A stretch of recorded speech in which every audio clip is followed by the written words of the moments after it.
오늘은 영상을 준비하면서도 어머니 생각에 참 마음이 아팠습니다. 제 자식 생각도 많이 하게 되었는데요. 부모가 자식을 사랑하는 마음의 무게를 어떻게 저울로 달 수가 있을까요? 부모님의 사랑은 자식이 그 끝을 다 알 수 없을 만큼 깊고 두텁습니다. 저도 부모가 되기 전엔 몰랐습니다. 대부분의 부모들은 오직 자식에게 헌신하는 것을 의무와 목표로 삼게 됩니다. 그래서 부모는 자식들에게 자신들의 삶까지 주려고 합니다. 어떤 역경에서도 자신의 목숨까지 기꺼이 희생합니다. 요즘엔 희생이라는 말이 그 쓰임조차 희미해졌지만 자식 가진 부모에게만큼은 이 단어가 여전히 가슴 아리게 유효합니다. 부모에게 자식이라는 존재는 기꺼이 희생할 가치가 있는, 목숨도 대신할 수 있는 존재이지요. 하물며 자식에게 재산을 희생하지 못할 이유를 부모는 찾지 못합니다. 부모의 허리띠 졸라매고 먹을 것과 입을 것 아끼고 줄여서 좋은 것만 자식 입에 넣어줍니다. 절대적으로 가치 있는 시간도 자식을 위해 바쳤습니다. 잠을 줄이고 허둥지둥 쫓기는 생활을 하면서 말이지요. 부모님께 효도하고 자식을 책임지고 자신의 미래는 준비하지 못한 채 위아래로 끼어 살아야 하는 세대가 지금의 50대, 60대라고 합니다. 중년이 넘은 나이에는 경제적인 것도 중요하지만 자식이 잘되고 못되고에 따라 부모님의 얼굴 표정은 달라집니다. 잘난 자식은 머리가 아프고 못난 자식은 마음이 아픕니다. 하지만 이러한 무조건적인 부모의 사랑과 극명하게 대비되는 것이 부모를 외면하고 싶어하는 자식의 마음일 것입니다. 오늘은 부모를 버리고 싶어하는 자식의 마음에 대한 이야기를 해보려고 합니다. 아들에게 버림받은 서러움의 자살을 결심한 어머니. 두 아들과 함께 살아가던 한 어머니가 어느 날 밖에 나간 사이 집에 불이 났습니다. 밖에서 돌아온 어머니는 순간적으로 집안에서 자고 있는 아이들을 생각하고 망설임도 없이 불 속으로 뛰어들어가 두 아들을 이불에 싸서 나왔습니다. 이불에 쌓인 아이들은 무사했지만 어머니는 온몸에 화상을 입고 다리를 다쳐 절개되었습니다. 그때부터 어머니는 거지가 되어 구걸을 하면서 두 아들을 키웠습니다. 어머니의 이런 희생 덕분에 큰 아들은 동경대학에, 작은 아들은 와세다 대학에 각각 수석으로 입학했습니다. 시간이 흘러 졸업식 날. 졸업하는 아들이 보고 싶은 어머니는 먼저 큰 아들이 있는 동경대학을 찾아갔습니다. 수석 졸업을 하게 된 아들은 졸업과 동시에 큰 회사에 들어가기로 이미 약속이 되어 있었습니다. 아들의 눈에 수의실에서 아들을 찾는 어머니의 모습이 들어왔습니다. 수많은 귀빈들이 오는 자리에 거지 어머니가 오는 것이 부끄러웠던 아들은 수의실에 그런 사람이 없다고 하라고 전했고 어머니는 슬픈 얼굴로 돌아섰습니다. 아들에게 버림받은 서러움의 자살을 결심한 어머니는 죽기 전에 둘째 아들 얼굴이 보고 싶어 둘째 아들이 졸업하는 와세다 대학을 찾아갔습니다. 하지만 차마 들어가지 못하고 교문 밖에서 발길을 돌렸습니다. 그때 마침 이러한 모습을 발견한 둘째 아들이 절뚝거리며 황급히 자리를 떠나는 어머니를 큰 소리로 부르며 달려나와 어머니를 업고 학교 안으로 들어갔습니다. 어머니가 사람을 잘못 보았소 라고 말했지만 아들은 어머니를 졸업식장의 귀빈석 한가운데에 앉혔습니다. 값비싼 액세서리로 몸을 치장한 귀부인들이 수군거리자 어머니는 몸 둘 바를 몰라 했습니다. 수석으로 졸업하는 아들이 답사를 하면서 귀빈석에 초라한 몰골로 앉아있는 어머니를 가리키며 자신을 불 속에서 구해내고 구걸을 해서 공부를 시킨 어머니의 희생을 설명했고 그제야 혐오감에 사로잡혀 있던 사람들의 눈에 감동의 눈물이 고였습니다. 이 소식은 곧 신문과 방송을 통해 전국에 알려지게 되어 둘째 아들은 큰 회사 오너의 사위가 되었으나 어머니를 부끄러워한 큰 아들은 입사가 취소되고 말았습니다. 이 사연을 들으시고 여러분은 어떤 생각이 드셨나요? 자식을 위해서라면 자기의 몸이 상하는 것을 아랑곳하지 않고 아들을 불 속에서 건져내고 구걸을 하면서까지 아들을 공부시킨 자식을 위해서라면 희생도 마다하지 않는 이가 바로 어머니입니다. 세상의 모든 부모 마음은 똑같을 것입니다. 말할 수 없는 고생 속에서도 아이에게만은 좋은 옷 사입히고 좋은 것만 먹이고 좋은 학교 보내며 풍요롭게 키웁니다. 그렇게 평생을 악다구니 써가면서 버티고 견디고 있는 게 아닐까요? 부모란 안락한 삶 대신 자식과 함께하는 피곤한 삶을 선택한 사람들이라고 생각합니다. 지금의 부모님이 우리가 아닌 안락함을 선택했다면 우리는 쇠똥굴이나 고슴도치로 태어났을지도 모를 일이지요. 그래서 다들 자식을 낳고 키워봐야 철이 든다고들 하시나 봅니다. 부모의 희생과 사랑을 자식들은 당연하게 여기며 살아갑니다. 그렇게 자식들은 평생 부모 앞에 죄를 짓고 삽니다. 다음으로 여러분들에게 꼭 소개해드리고 싶은 시가 있습니다. 이 시를 읽고 가슴이 어찌나 미어지던지요. 당연하게만 여겼던 어머니의 사랑을 자식은 뒤늦은 후회로 깨닫습니다. 같이 들으시면서 어머니의 끝없는 사랑을 느끼셨으면 좋겠습니다. 엄마는 그래도 되는 줄 알았습니다. 하루 종일 밭에서 죽어라 힘들게 일해도 엄마는 그래도 되는 줄 알았습니다. 찬밥 한 덩이로 대충 부뚜막에 앉아 점심을 때워도 엄마는 그래도 되는 줄 알았습니다. 한겨울 냇물에 맨손으로 빨래를 방망이질해도 엄마는 그래도 되는 줄 알았습니다. 배부르다 생각 없다 식구들 다 먹이고 굶어도 엄마는 그래도 되는 줄 알았습니다. 발뒤꿈치 다 해져 이불이 소리를 내도 엄마는 그래도 되는 줄 알았습니다. 손톱이 깎을 수조차 없이 닳고 문드러져도 엄마는 그래도 되는 줄 알았습니다. 아버지가 화내고 자식들이 속썩여도 전혀 끄떡없는 엄마는 그래도 되는 줄 알았습니다. 외할머니 보고 싶다. 외할머니 보고 싶다. 그것이 그냥 넋두리인 줄로만 한밤중 자다 깨어 방구석에서 한없이 소리 죽여 울던 엄마를 본 후론 엄마는 그러면 안 되는 것이었습니다. 우리 모두 엄마는 그래도 되는 줄 알고 살았습니다. 엄마가 가족을 위해 아침부터 발동동거리며 일해도 당연한 일이었고 아버지께는 가장 만만한 아내였고 자식들에게는 너무나 편안한 사람이었습니다. 남편도 자식도 배려 없이 걸핏하면 화내고 무엇이든지 요구하면 다 들어주는 존재로만 알았습니다. 새 옷 한 번 맘 놓고 사 입지 못하고 늘 헌 옷에 양말이나 꿰매 신는 사람이었습니다. 아이들이 싸워서 남의 애를 다치게 해도 엄마가 죄인이 되어 사과를 하러 다녔고 남편이 밖에서 실수를 해도 아내인 엄마가 뒤처리를 해야만 했습니다. 갑자기 돈이 필요할 때도 이웃의 엄마가 빌리러 다녔습니다. 친척들 기륭사를 챙기는 것도 엄마였고 외갓집, 친가 어른들 생신이나 제삿날 챙기고 차리는 사람도 엄마였습니다. 어렵고 힘들고 험한 일은 모두 엄마가 해야만 했습니다. 아이들이 학교에서 말썽을 부려도 숙제를 안 해가도 심지어 성적이 떨어져도 모두 엄마의 잘못이 되었습니다. 남편도 아이들도 엄마가 약한 여자라는 걸 간과하고 살았습니다. 엄마 자신조차도 엄마가 여자라는 사실조차 까맣게 잊고 사는 듯 했습니다. 엄마도 처녀 때는 바퀴벌레 한 마리만 봐도 질겁을 하던 사람이었지만 아이가 아프면 없고 심리 길도 맨발로 뛸 수 있고 달려오는 자동차도 겁내지 않는 용감한 사람이 엄마였습니다. 하지만 그런 엄마도 외할머니에게는 연약하고도 소중한 사랑스런 딸이었습니다. 엄마도 눈물이 있고 아픔이 있다는 걸 생각지도 못하고 있었습니다. 엄마의 마음속에 소설 12권이 들어있고 가슴속에는 시가 산더미인 줄 몰랐습니다. 마음으로 쓰다가 버린 편지도 수백 통은 될 겁니다.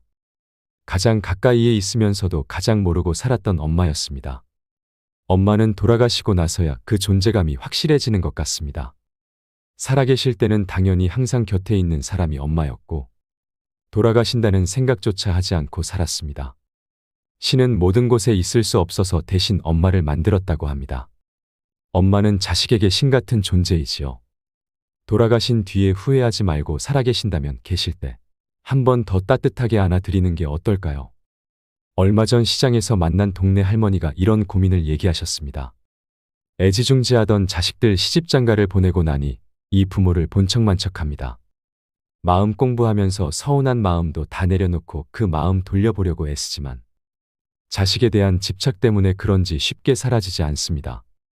남편도 몇 해 전 떠나고 나는 껍데기만 남은 듯한 느낌이 듭니다. 아들이 결혼 후 안부 전화를 자주 할 줄 알았습니다. 오매불망 아들이 안부 전화해주기를 기다렸는데 결혼한 지 일주일이 지나도록 감감무소식입니다. 자식을 결혼시키면 더 이상 내 자식이 아니라더니 그 말이 맞습니다. 그렇게 한참을 기다리다가 결국 내가 먼저 아들에게 전화하니 바쁘다는 말만 하고 전화를 끊어버려요. 그 매몰찬 대답에 눈물이 왈칵해 사흘 밤낮을 울었습니다. 나이가 들어가면서 참 별것도 아닌 사소한 일에 섭섭함이 점점 더 커져가는 것 같습니다. 지금까지 자녀들만 바라보고 희생해왔는데 이제는 다 컸다고 저를 짐처럼 느끼는 것 같고 연락도 거의 하지 않아서 배신감까지 들고 부모 마음을 몰라주는 자식 때문에 서운한 마음도 큽니다. 최근에는 배신감이 너무 커져서 부모 자식 간의 인연을 끊고 싶다는 생각까지 듭니다. 자녀들을 위해 평생 희생을 하셨기에 서운함과 허전함이 더욱 크실 겁니다. 아이를 잘 키우겠다고 온갖 고생을 다하면서도 자신이 고생하는 것을 아이에게는 보여주지 않는 부모들이 많이 있습니다. 그런 물질적 방식의 사랑은 나중에 불효로 돌아오게 됩니다. 그래서 옛말에 돈 팔아서 공부시키면 불효자 되고 머슴살이 시킨 아들은 효자 된다라는 말이 있습니다. 아이를 품 안에 자식으로 키우는 방식은 자식을 불효자로 만드는 길입니다. 아이는 자식을 위해서라면 무엇이든 희생하는 어머니의 사랑을 먹고 자랍니다. 옛날 전쟁터에서 엄마가 아이를 가슴에 품은 채 총을 맞아 죽었는데 그 엄마의 품속에서 아이가 하나도 다치지 않고 살아있는 경우가 있었습니다. 바로 그런 것이 엄마입니다. 자식에게 서운한 것이 있어도 나쁜 마음을 품지 않고 지금과 같이 잘 자라준 것만도 다행스럽고 고맙게 여기는 마음을 가져야 합니다. 내 자식이니까 우리가 이해를 해야 합니다. 자주 전화하라는 것도 자주 찾아오라는 것도 모두 부모의 욕심일 수 있는 것입니다. 자식을 기다리는 마음으로 살아가면 마음의 병만 찾아옵니다. 자식에게 의존하고 싶은 마음을 버려야 됩니다. 부모와 자식의 관계는 불편해지면 안 됩니다. 서로에게 짐이 되지 않고 부담되지 않아야 불편하지 않습니다. 좋은 쪽으로 마음과 생각의 길을 트셔야 합니다. 어머니가 자식을 고맙게 생각하면 그 자식은 저절로 효자가 되는 것입니다. 내 자식을 효자로 만드는 것은 나한테도 좋은 일이지요. 그렇게 내 자식을 내가 효자로 만들며 사시기 바랍니다. 또한 부모도 그동안은 자식을 위해서만 살았다면 지금부터라도 자신만의 삶을 찾아보는 것도 필요합니다. 지금까지 지내온 인생을 되돌아보고 앞으로 노년을 어떻게 지내는 것이 좋을지 계획하고 실천해보는 것입니다. 평소 해보고 싶었던 일들을 하나씩 차근차근 도전해보는 것입니다. 그렇게 일상을 채워간다면 공허한 마음도 줄어들고 자식만 기다리지 않고 행복하게 지낼 수 있을 것입니다. 마지막으로 슬픈 어머니의 이야기를 해드리겠습니다. 잠시나마 어머니를 생각하는 시간이 되었으면 좋겠습니다. 지금도 시장길을 지날 때면 시장 구석진 자리에서 나무를 팔고 계시는 할머니를 보곤 한다. 예전에는 이 시장길을 지나는 것이 고통이었다. 하지만 이젠 나에게 이곳을 지날 여유도 없다. 어쩌다 가끔씩 들려보는 이곳 시장터. 난 이곳에서 장사를 하는 한 분의 고귀한 사랑을 받고 자랐다. 엄마 시장 갔다 올 테니 밥 꼭 챙겨 먹고 학교 가거라. 난 장사를 가시는 어머니의 모습을 보고도 잠을 자는 척했다. 이 지겨운 가난. 항상 난 이 가난을 증오했다. 그리고 언젠가는 벗어나고 말리라는 다짐을 굳히곤 했다. 내가 학교 가는 길 시장 저 귀퉁이에서 나무를 팔고 계시는 어머니의 모습이 보인다. 난 어머니가 나를 발견할까봐 얼른 도망친다. 우리 부모님은 막노동을 하셨다고 한다.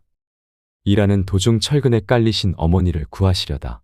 아버지는 사망하고 어머니는 한쪽 다리를 잃으셨다고 한다.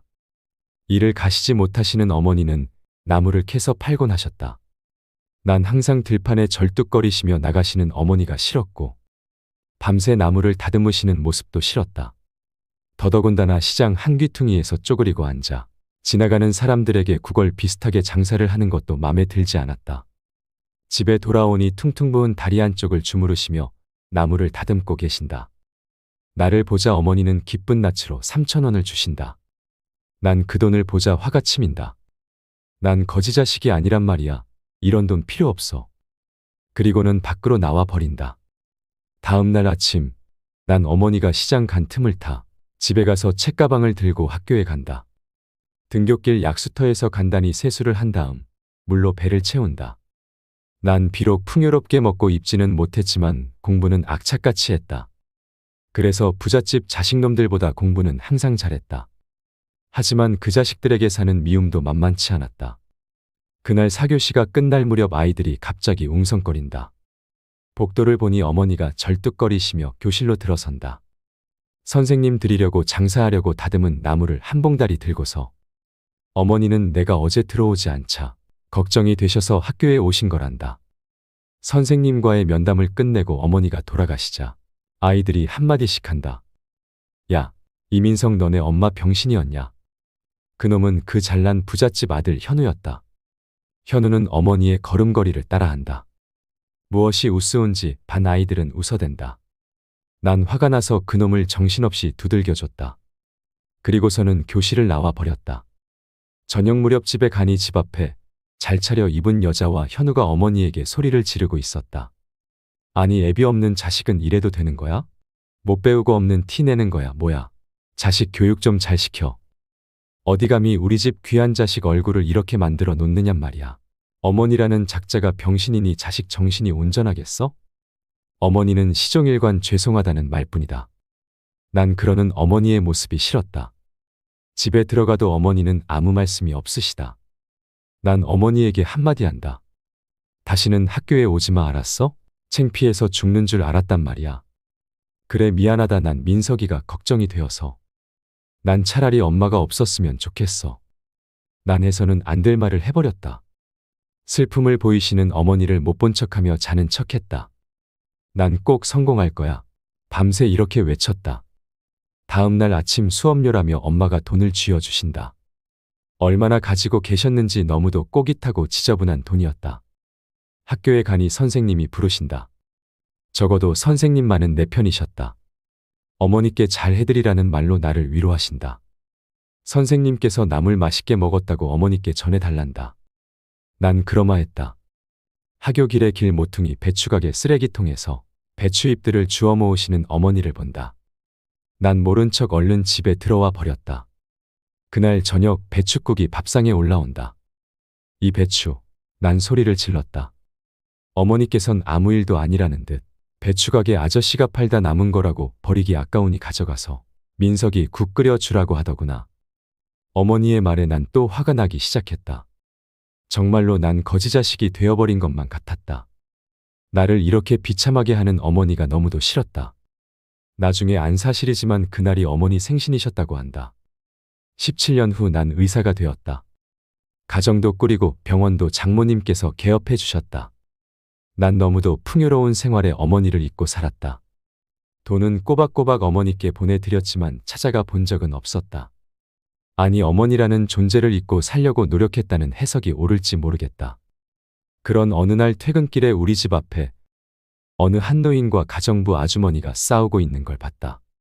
다가서니 그 노인은 내가 가장 잊고자 하는 어머니였다. 전보다 더 야윈 얼굴, 허름한 옷차림, 그리고 여전히 절뚝거리는 다리. 어머니는 나를 보자 기뻐하신다. 민서가 많이 좋아졌구나. 난 어이없다는 듯 사람 잘못 보셨습니다. 난 차갑게 한마디 한다. 뭐가 모자라서 나에게 온단 말인가. 그동안 생활비로도 모자라단 말인가. 민서가, 어머니의 떨리는 목소리. 전 민석이가 아니라 최영호입니다. 난 이 한마디를 끝으로 집으로 들어가 버린다. 가정부가 애써 돌려보낸 후 별 노망든 할머니가 다 있다고 푸념을 늘어놓는다. 그 후 한 달 동안 난 악몽에 시달렸다. 할 수 없이 난 다시는 되돌아가기 싫은 시장이 있는 우리 집으로 발길을 돌린다. 시장 한 귀퉁이에 여전히 나무를 팔며 기침을 하시는 어머니의 모습이 보인다. 난 가만히 곁에 가서 지켜본다. 나무를 사려는 한 아주머니가 묻는다. 할머니는 자식이 없나요? 아니요. 우리 아들이 서울 큰 병원 의사요. 자꾸 나보고 같이 살자고 하는디 내가 싫다였어. 내가 살면 얼마나 산다고 자식 신세를 져. 요즘도 자꾸 올라오라는 거 뿌리치느라고 혼났구만. 우리 아들 같은 사람 세상에 둘도 없어. 우리 아들이 효자여 효자. 어머니는 자식 자랑에 기분이 좋았는지 나무를 많이도 넣어드린다. 그런 어머니를 뒤로하고 난 예전의 집으로 향한다. 아직도 변한 게 없는 우리 집. 거의 쓰러져 가는데도 용케 버티고 있었다. 이런 곳에서 살았다는 생각에 어이가 없을 정도였다. 난 문틈으로 돈봉투를 넣어놓고는 돌아선다. 1년이 지난 후 난 어머니의 사망 소식을 고교담임 선생님으로부터 듣게 되었다. 그래도 무슨 이유에서인지 내 발길은 어머니의 집으로 향하게 되었다. 시장에는 어머니의 모습이 정말로 보이질 않았다. 도착한 곳에는 선생님이 혼자 집을 지키고 계셨다. 나를 알아보신 선생님은 아무 말씀도 없으시다. 무거운 침묵이 흐르고 민서가 내 옆에 와서 잠깐 앉아라. 선생님이 처음으로 하신 말씀이셨다. 선생님께선 낯익은 보따리를 나에게 주신다. 바로 어머니가 가지고 다니시던 나물 보따리셨다. 이 보따리에다 밤새 다듬은 나물들을 싸서 시장에 팔러 가시고 나셨다. 풀러보거라. 선생님의 말씀대로 난 보따리를 풀렀다. 돈 아닙니까? 그래 돈이다. 내 어머니가 너에게 주시는 마지막 선물이다. 그동안 내가 돌아올까 봐서. 그리고 혹시나 내가 성공하지 못하면 다른 사업을 할 수 있도록 모아두신 돈이란다. 너 하나 믿고 무슨 미련인지 이곳을 떠나지 못하고 너를 기다렸다. 너에게 잘해주지 못해 항상 미안해 하셨다.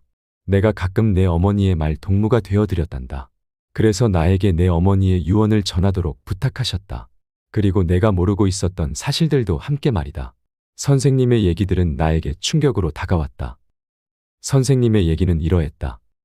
내가 아주 어렸을 적 나를 키워주신 부모님은 퇴근길에 쓰레기통을 뒤지고 있는 나를 발견했다고 한다. 자식이 없던 터라 나를 데리고 가서 키웠다고 한다. 늦게 얻은 자식이라 얼마나 기뻤는지 모른다고 한다. 어린 나를 집에 혼자 둘 수 없어 항상 나를 공사판에 데리고 다니셨다고 한다. 그런 어느 날 무너지는 철근 밑에 있는 나를 보고 어머니가 뛰어드셨다고 한다. 그리고 아버지도 어머니와 나를 구하기 위해 몸을 던지셨다고 한다. 그 사고로 아버지는 돌아가시고 어머니는 한쪽 다리를 잃으셨다고 한다. 그러니까 난 아버지의 목숨과 어머니의 다리로 살아난 운 좋은 놈이라고 한다. 혼자가 되신 어머니, 다리마저 불편하신 어머니께 주위 사람들은 나를 고아원에 보내라고 하셨단다. 하지만 어머닌 나를 자신의 목숨보다 소중히 여기셨기에 나를 버리시지 않고 키우셨다고 한다. 그 후 어머닌 아버지를 잊기 위해 이곳으로 옮기셔서 나무를 팔며 나를 키워오신 거란다. 내가 대학 다닐 때 암인 걸 아신 어머니는 자신의 몸보다 내 학비를 마련하기 위해 병원에도 가지 않으셨다고 한다. 암 전문의로 명성을 날리는 내가 내 어머니를 암으로 돌아가시게 하다니. 어머니는 마지막으로 나를 한번 보고자 물어물어 서울까지 오셨다고 한다.